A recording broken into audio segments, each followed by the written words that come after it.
Os aeroportos são os cruzamentos do século XXI. Todos os dias, mais de 8 milhões de pessoas viajam pelo ar. São mais de 3 bilhões de passageiros por ano. Nós vivemos em uma época em que as viagens aéreas estão ao alcance de quase todos os habitantes do planeta. Este volume de viagens só é possível por causa de uma coisa: o avião a jato. Jatos decolam a cada segundo de todos os dias. Alguns têm 2 motores, outros têm 4. São fabricados pela Boeing, Airbus, Embraer, Bombardier, entre outros. Grandes ou pequenos, independente de companhia aérea, quase todos os aviões têm o mesmo desenho. As asas inclinadas para trás da fuselagem, com os motores a jato fixados embaixo. É um design tão perfeito que pouco mudou em mais de 60 anos, durante toda a era do jato. A história de como os aviões comerciais modernos foram criados envolve 3 jatos da Boeing e segredos descobertos em uma floresta da Alemanha no final da Segunda Guerra Mundial.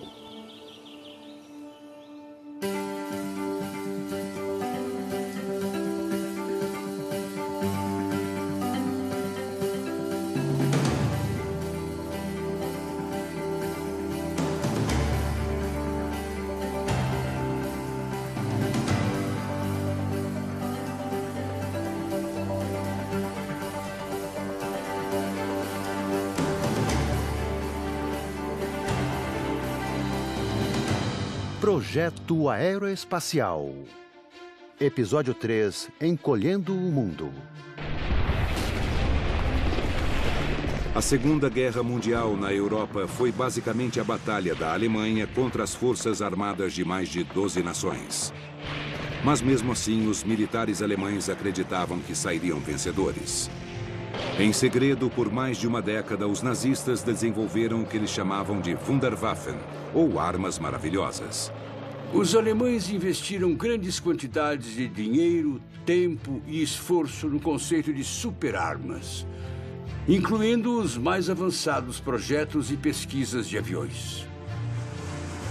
Os alemães fabricaram o primeiro caça-jato militar do mundo, o Messerschmitt Me-262, que marcou o começo de uma revolução na aviação de alta velocidade. A aparição do motor a jato proporcionou um impulso bem maior dos motores que possibilitavam velocidades maiores.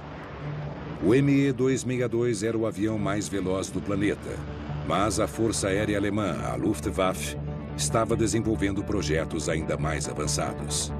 Na etapa final da guerra, os aliados começaram a relatar, especialmente na Alemanha, aparições de aeronaves alemãs diferentes, com asas enflechadas.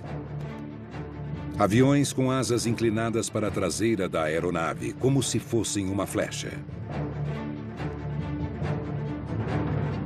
Todos os aviões, desde a época dos irmãos Wright, possuíam asas retas, posicionadas perpendiculares ao corpo da aeronave. No final da guerra, os aliados enviaram engenheiros da Boeing e de outras empresas para tentarem descobrir o que estava acontecendo. Com o regime nazista próximo da derrota, o resto do mundo cobiçava seus profissionais e suas tecnologias.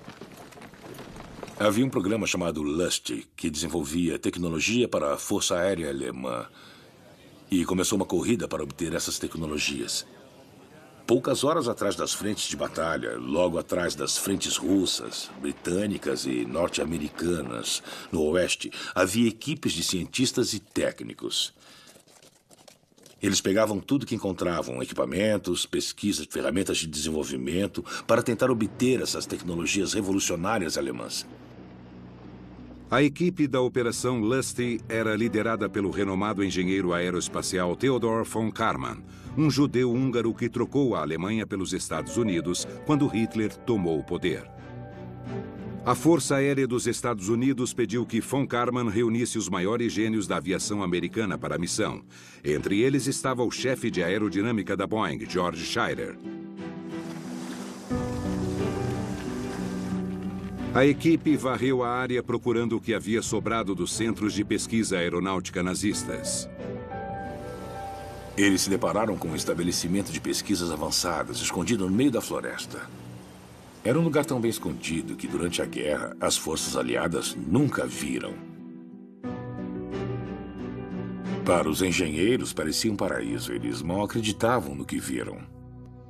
O lugar foi tão bem camuflado que havia vegetação plantada nos telhados. E algumas cegonhas chegaram até a fazer ninhos no mato dos telhados.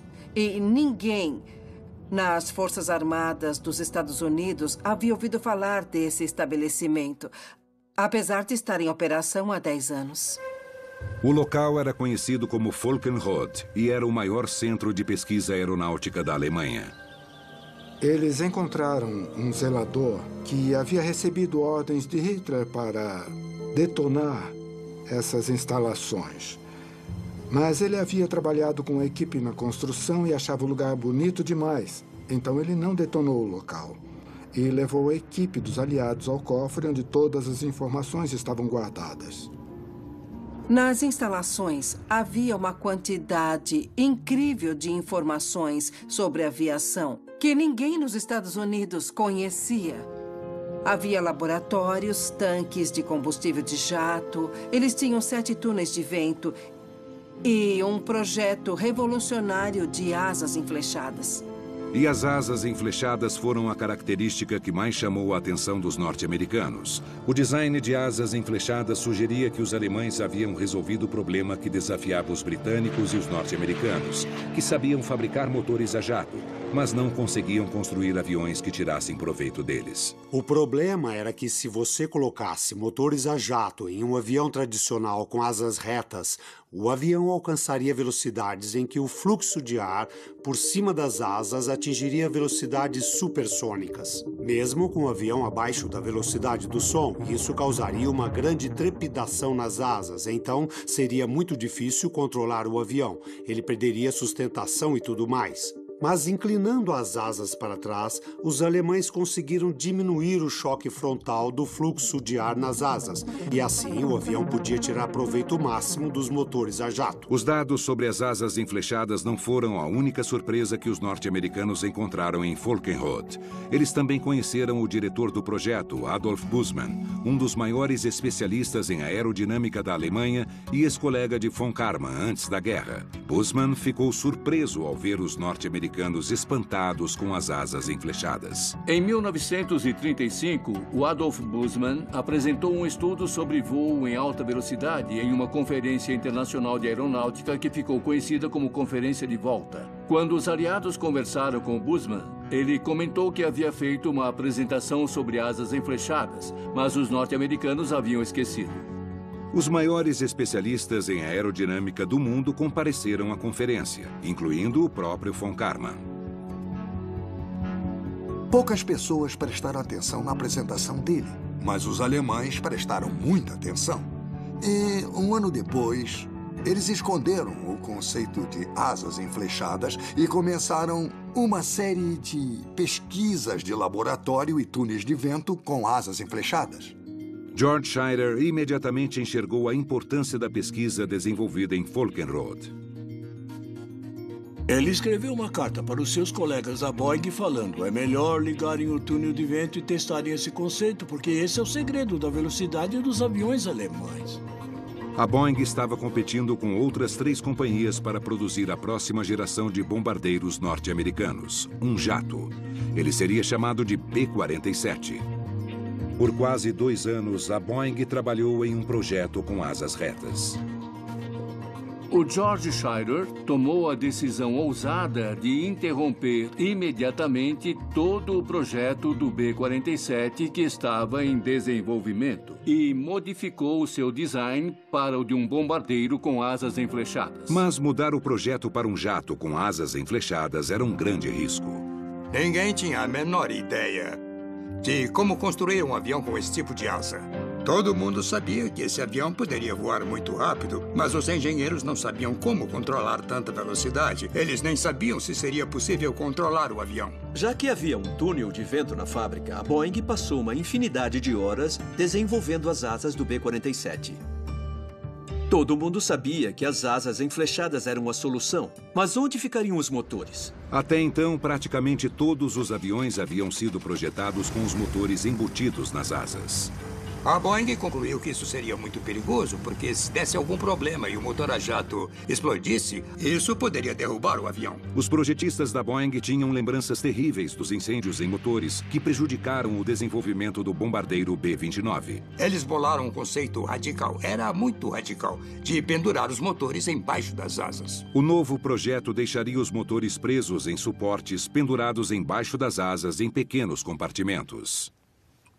Acomodar os motores em compartimentos exigiu muito trabalho de desenvolvimento no túnel de vento para criar um design ideal. E o design precisava ser perfeito. Se ficasse um pouco fora do ideal, as consequências seriam desastrosas. Um dos fenômenos de aeroelasticidade mais temidos num projeto de aeronaves é uma coisa chamada flutter, quando as asas do avião começam a vibrar.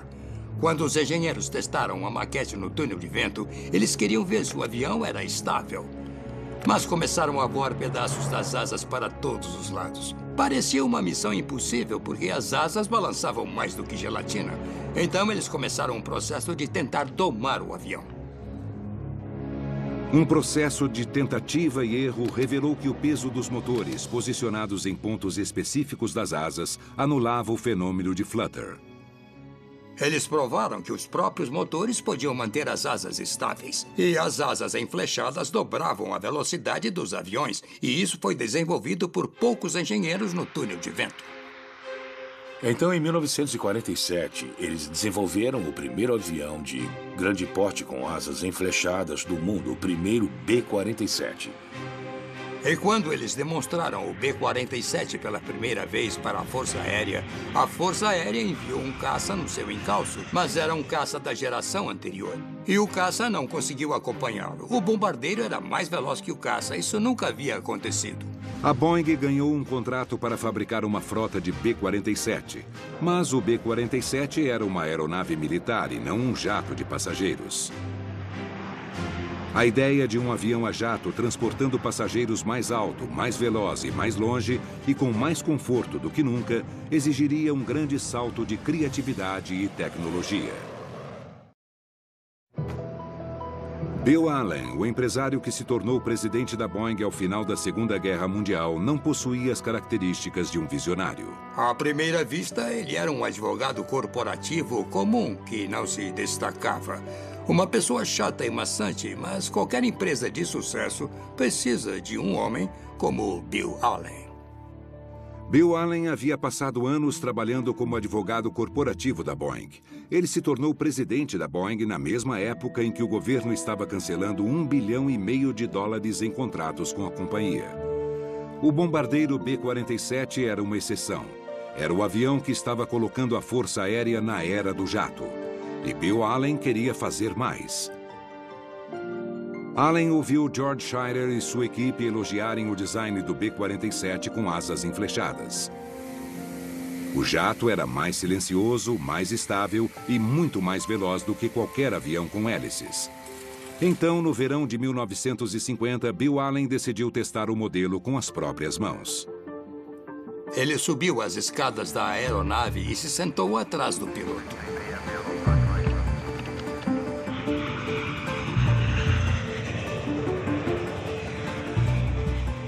O B-47 levou Bill Allen a uma altitude milhares de metros acima da altitude de cruzeiro dos aviões de passageiros. E alcançou velocidades quase 2 vezes maiores, mais de 950 km por hora. Ele conheceu o jato na prática pela primeira vez. O voo foi muito silencioso e essa experiência foi reveladora para ele. O Bill Allen deu uma volta em um B-47. Ele precisava ver para acreditar. Ele sabia que os passageiros queriam aquilo. Se eu gostei, eles também vão gostar. Mas convencer as companhias aéreas de que os jatos de passageiros eram o futuro era outro desafio. As companhias não queriam abandonar suas frotas de aeronaves movidas a hélices. E os passageiros ainda estavam receosos com os jatos. Havia muito ceticismo e até um medo de viajar em jatos. O público achava que esses aviões eram velozes demais para transportar pessoas comuns. As pessoas tinham medo de viajar em aviões que usavam uma tecnologia relativamente nova e pouco testada. E é claro que os acidentes com os Comets britânicos aumentaram o medo das pessoas de voar em jatos comerciais. Os britânicos foram os primeiros a aceitar a ideia de um jato de passageiros. Em 1952, eles apresentaram um avião de 40 lugares, chamado de Havilland Comet. Apesar do belíssimo design, o Comet estava com os dias contados. Era uma máquina extremamente bonita, estilosa, uma maravilha dos céus. Mas ninguém na indústria da aviação da época sabia que havia uma falha na maneira como a fuselagem fora construída. Logo depois de começar a operar nos céus, o Comet sofreu uma série de falhas misteriosas e catastróficas. 3 Comets caíram, mas os acidentes não foram causados por causa dos motores a jato. Os aviões caíram porque o Comet tinha janelas quadradas em vez de redondas. E os cantos das janelas sofreram fadiga no metal. Então, quando o avião atingia certa altitude, ele sofria uma explosão de descompressão porque a pressão dentro da cabine era canalizada no ponto fraco das janelas. E isso fazia a cabine explodir. A ideia era ousada, mas essa ousadia superava a habilidade técnica de produzir um avião capaz de absorver os riscos de voar em alta velocidade e em alta altitude. Mas Bill Allen estava confiante de que os engenheiros da Boeing entendiam de voos em alta velocidade e alta altitude melhor do que ninguém. Mr. Allen, do you think jet transportation will be readily accepted by the American public? Martin, I have no doubt that once a person rides in a jet airliner, he will be sold on it forever. He cannot help but realize its a great superiority to what he has been used to. Então, em 1952, Allen levou a Boeing para o próximo passo, fabricar um protótipo. Mas o risco financeiro de projetar um protótipo revolucionário era enorme. Os fabricantes estavam acostumados a receber pedidos de 30, 40, 50 aeronaves que cobriam os custos de fabricar um protótipo. Agora, além de construir um avião, eles iam construir um avião completamente novo. Então, era um grande risco. We invested in that prototype something in excess of $16 million. Um investimento de 16 milhões de dólares naquela época era muito dinheiro. O futuro da companhia ficou em jogo nesse momento. Com esse protótipo, a companhia poderia deixar os concorrentes para trás ou terminar com um avião que ninguém ia querer. E assim ninguém o compraria. Bill Allen assumiu a maior aposta financeira na história da aviação. Ele estava determinado a colocar a Boeing e a aviação comercial na era do jato, com o avião que se tornaria o Boeing 707. O protótipo do 707 foi uma das aeronaves mais extraordinárias, não só na história da Boeing Company, mas também na história da aviação comercial norte-americana. Em maio de 1954, o aerodinâmico protótipo do 707 saiu da fábrica da Boeing, no sul de Seattle, em Washington. A esposa de William Boeing, o fundador da empresa, o batizou como o avião do futuro. Mas naquele dia, a realidade é que nenhuma companhia aérea havia aceitado o 707 como o próximo passo no transporte de passageiros. E agora o que estava em jogo era o futuro da própria Boeing Company.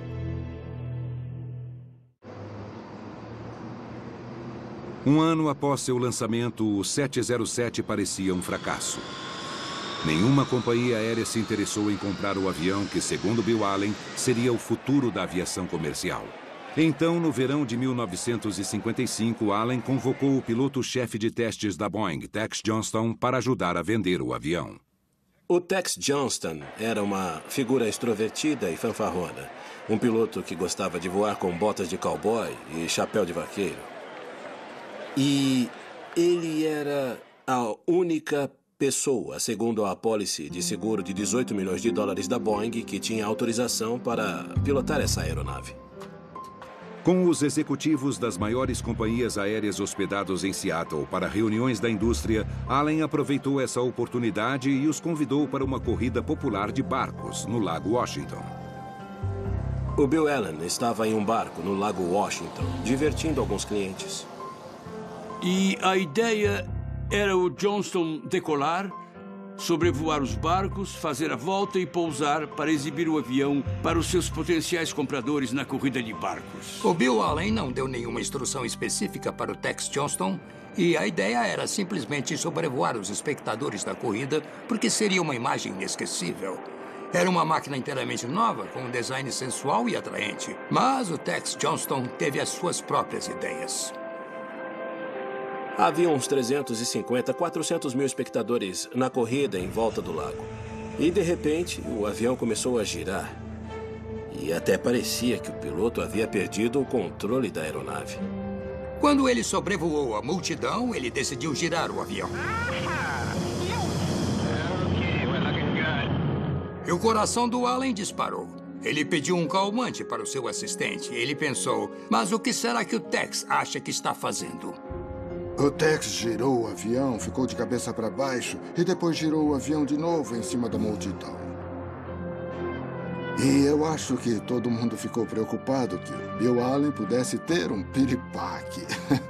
Se o avião fugisse do controle e caísse, poderia matar milhares de pessoas. Mas mesmo se o avião caísse no meio do mato e não matasse ninguém, ele ainda iria matar a companhia. A lenda diz que depois da demonstração, o Bill Allen disse ao piloto: "O que você acha que está fazendo? A nossa empresa depende do avião que você girou no ar." E o Johnston olhou para ele e falou: "Você não queria que eu vendesse o avião?"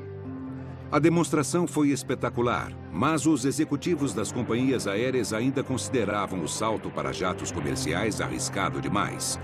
Todos, exceto o One Trip, da Pan Am. O lendário fundador da Pan American World Airways começou sua companhia aérea com uma rota de correio aéreo entre Flórida e Cuba em 1927. Uma década depois, seus barcos voadores, os Clippers da Pan Am, conquistaram as ilhas do Oceano Pacífico. Ele transformou a Pan American na primeira companhia aérea de alcance mundial. O Tripp foi o homem que desenhou o mapa mundial da aviação e ele sabia o que precisava ser feito para cumprir a promessa da aviação. Ele era um gigante na indústria do transporte aéreo. Ele sacudiu a indústria como um visionário e um megalomaníaco. O sucesso da Pan Am dependia das apostas arriscadas do Juan Tripp. Ele fez as apostas mais colossais que uma pessoa podia fazer. E ele fez isso várias e várias vezes. Tripp fez uma encomenda de 20 aviões 707, mas ele insistiu que a negociação permanecesse em segredo. A estratégia de Tripp era entrar na era do jato causando o máximo possível de comoção na indústria. Em outubro de 1955, houve uma conferência internacional de aviação em Nova York. Os líderes das maiores companhias aéreas estavam presentes. E depois todo mundo foi para a casa do Tripp. E então ele falou: amanhã vocês vão ler nos jornais que eu entrei na era do jato. Os outros executivos ficaram malucos, não sabiam o que fazer. E depois todas as companhias aéreas encomendaram aviões novos. Isso causou pânico no mundo da aviação. O custo de trocar os aviões seria astronômico e ele os obrigou a fazer isso. Porque ele foi o pioneiro e ele tinha coragem de ditar as tendências. Agora as companhias aéreas rivais não tinham escolha. Ou entrariam na era do jato ou ficariam para trás.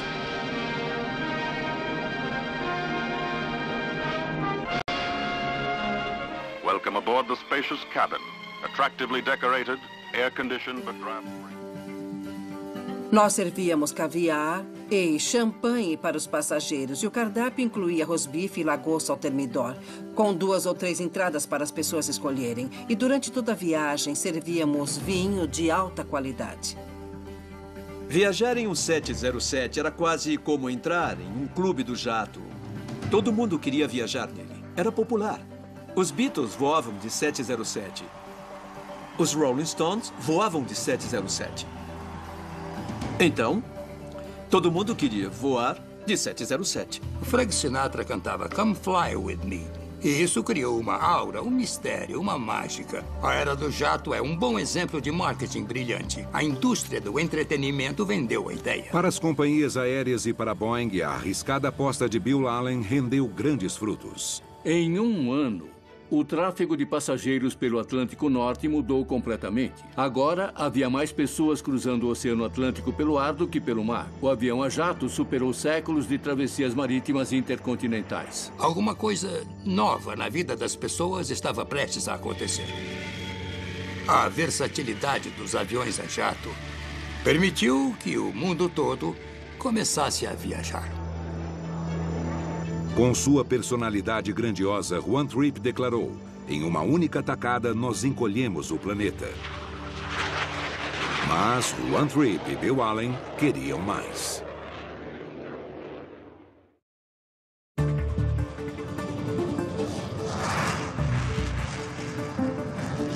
Mais alto, mais veloz e mais longe. São essas palavras que sempre impulsionaram o progresso da aviação.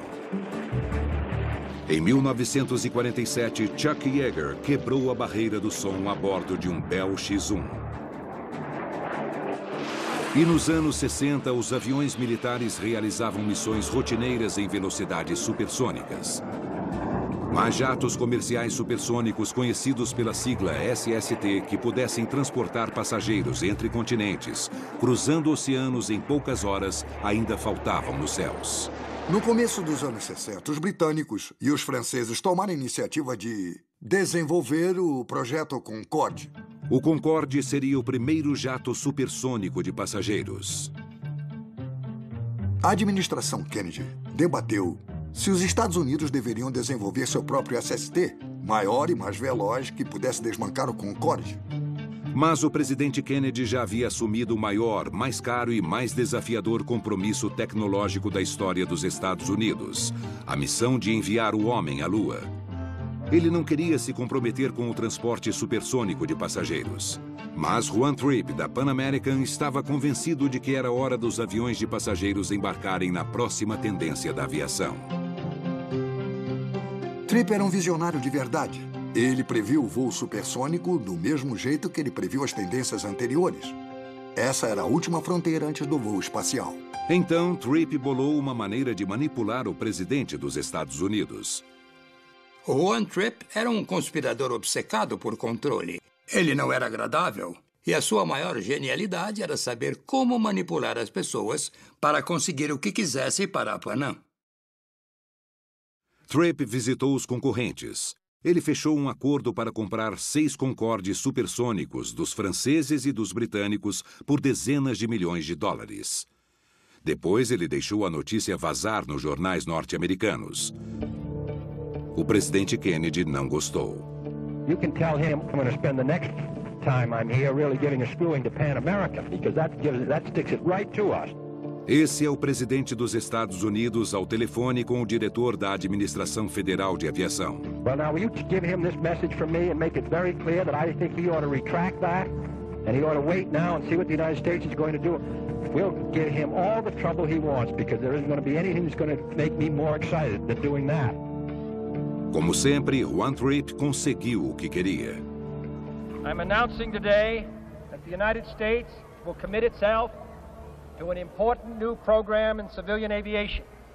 No dia seguinte, Kennedy anunciou seu apoio ao plano de construir um jato supersônico comercial norte-americano. And in supersonic flight, challenging new frontier. Que cartada do Trippe. Eu sempre falo que ele não era um homem agradável, mas, meu Deus, ele era bom. A Boeing, a Lockheed e a North American competiram para ganhar o contrato do governo para o transporte supersônico. A Boeing ganhou com um projeto revolucionário um avião impressionante.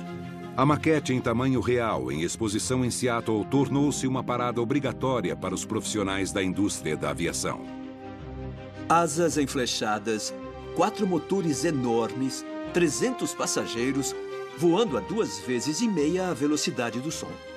Foi um avião que rompeu o padrão de design de todos os jatos comerciais anteriores. Mas mesmo os maiores defensores do projeto reconheciam que um avião que explorasse todos os limites de tecnologia disponível provavelmente demoraria mais de uma década para chegar ao mercado. E Juan Trippe estava impaciente. Ele não queria esperar anos pelo seu primeiro jato supersônico comercial. Enquanto isso, ele queria o que ele chamava de substituto temporário. Se ele não podia ter o avião de passageiros mais veloz do mundo, ele queria ter o maior de todos.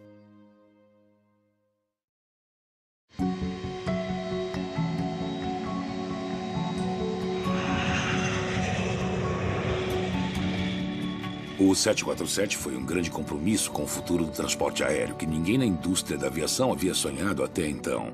Ninguém conseguia imaginar um avião tão grande voando para todos os cantos do mundo. O maior avião daquela época era o Super DC-8, que transportava 250 pessoas. Mas o 747 iria transportar 400 passageiros. Seria um grande salto em dimensão.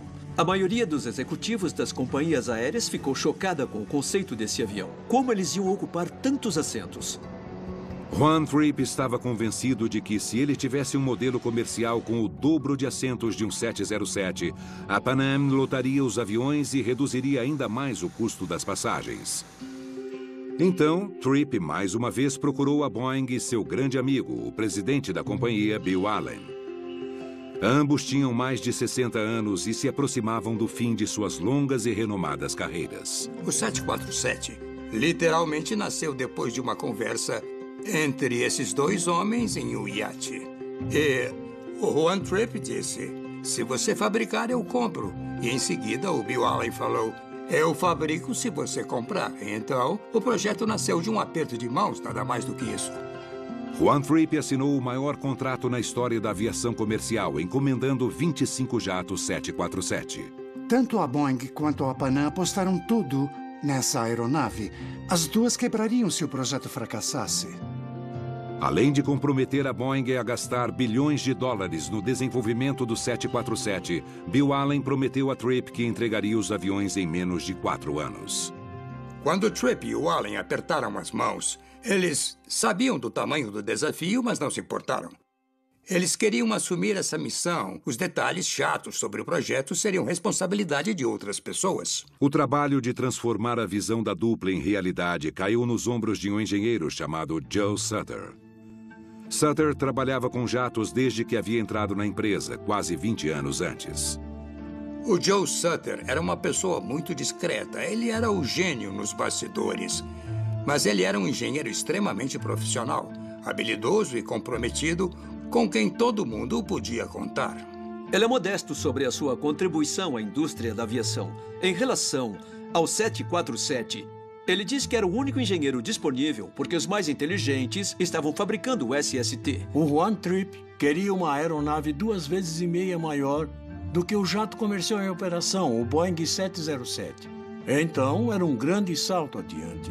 Não era um desafio simples. It's going to be the best flying airplane that Boeing will deliver. It will have a control system and an automatic control system that's going to be second to none. O 747 era um projeto que seria 2,5 vezes maior do que um jato 707. Mas não era só isso. Ele seria um avião completamente diferente. E eu acho que, na hora, ninguém além do Sutter enxergou isso. A visão de Juan Trippe era um jato de passageiros que acomodaria 400 pessoas em 2 andares. Ele estava obcecado com a ideia de um avião de deck duplo. Ele queria um jato que parecesse um transatlântico. Mas os nossos estudos sugeriram uma ideia melhor. A solução era construir uma aeronave mais larga que pudesse acomodar seus 400 passageiros em um único deck. Seria o primeiro avião comercial com 2 corredores em vez de 1. Não houve alarde. Eles perceberam que isso resolveria o problema. Era a melhor maneira de acomodar tanto volume. Mas havia o problema político de quem falaria para o Juan Trippe que ele não ia ganhar o deck duplo. Meus chefes achavam que eu não levava jeito para dar a notícia a ele. Então o Milt Heinemann, que trabalhava para mim, ficou encarregado de apresentar a ideia para a Pan Am. Ele levou o projeto para Nova York e entrou no edifício da Pan Am, na sala de reuniões, onde conversaria com o Trippe e todos os diretores da empresa, e então Ele mediu a largura da sala, que era aproximadamente 6 metros. E foi quando ele soltou uma frase genial. Ele disse para o Tripp: "Você está sentado dentro de um 747 nesta sala." Tripp abandonou a ideia de um avião com deck duplo, mas ele estava convencido de que, quando o jato supersônico comercial da Boeing fosse entregue, o 747 seria utilizado no transporte de cargas. Então a gente tinha que projetar um modelo que fosse um avião de carga e um avião de passageiros. Foi a primeira aeronave da história projetada com essas duas finalidades, mas como a carga seria carregada. Uma maneira seria carregando pelo nariz. Então a gente colocou uma porta no nariz do avião, mas o nariz é onde a cabine do piloto deveria ficar. Então é por isso que nós pusemos a cabine em cima. E é por isso que o avião tem uma saliência em cima, porque nós projetamos uma versão de carga da aeronave. O 747 seria o maior e mais complexo avião de passageiros já construído. Em tamanho e ambição, ele competiria até com os jatos supersônicos comerciais. Mas os contribuintes norte-americanos estavam bancando o desenvolvimento do SST. Já o 747 estava sendo construído com o dinheiro da própria Boeing e os fundos estavam acabando. Esse programa custava $5 milhões por dia. Não existia nenhum projeto com esse valor em 1969. Era uma coisa inédita. Eles viviam recorrendo aos bancos para pedir empréstimos. Esse projeto foi uma corrida contra o tempo para manter a empresa viva e entregar o avião. Havia muita pressão para reduzir custos.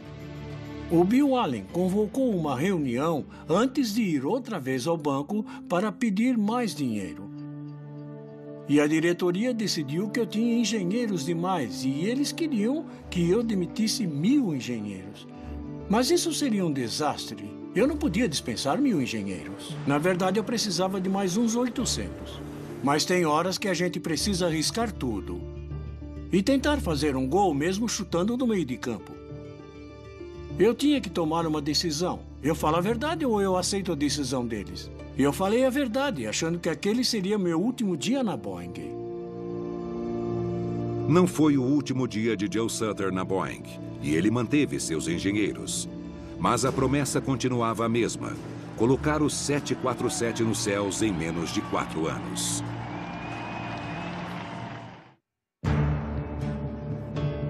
Em 9 de fevereiro de 1969, o 747, o primeiro avião comercial de corpo largo, taxiava na pista de decolagem, pronto para voar pela primeira vez. Nunca ninguém havia visto uma aeronave tão grande saindo do chão. Qualquer fabricante de aviões pode te dizer que o verdadeiro teste é quando as rodas saem da pista de decolagem.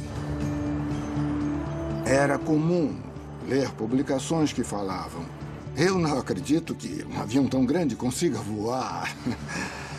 O tamanho do Boeing 747 impressionava as pessoas. O teste reuniu uma multidão. Repórteres de vários países, clientes de companhias aéreas do mundo todo. Todo mundo esperando para ver o primeiro voo dessa incrível aeronave. Brian Weigel, Jack Weddell e Jess Wallach foram os tripulantes escolhidos para pilotar o 747. Nós três que realizamos o primeiro voo. Nós sabíamos que seria um momento histórico. E a nossa responsabilidade era voar direitinho. Havia muita expectativa. E foi uma manhã típica de Seattle com um pouco de umidade e de névoa. O avião acelerou pela pista e decolou de maneira impecável.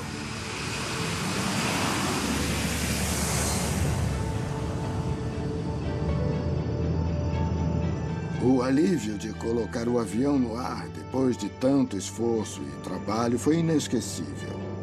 Nós fizemos história. Naquele momento, nós três ficamos eufóricos de felicidade. It's a very usually flyable airplane, though, and it doesn't want to touch roll. Everything looks very normal on the right side, Jack. Beautiful. Quando passamos 3 anos trabalhando sem parar para terminar um projeto e vemos o projeto ter sucesso, nós sentimos muito orgulho do que conseguimos realizar. Eu senti que a equipe que trabalhou comigo fez um trabalho excepcional. Então, eu fiquei muito feliz. O Jack comandou o pouso. E eu acho que nós três pensamos a mesma coisa. Não vamos estragar isso.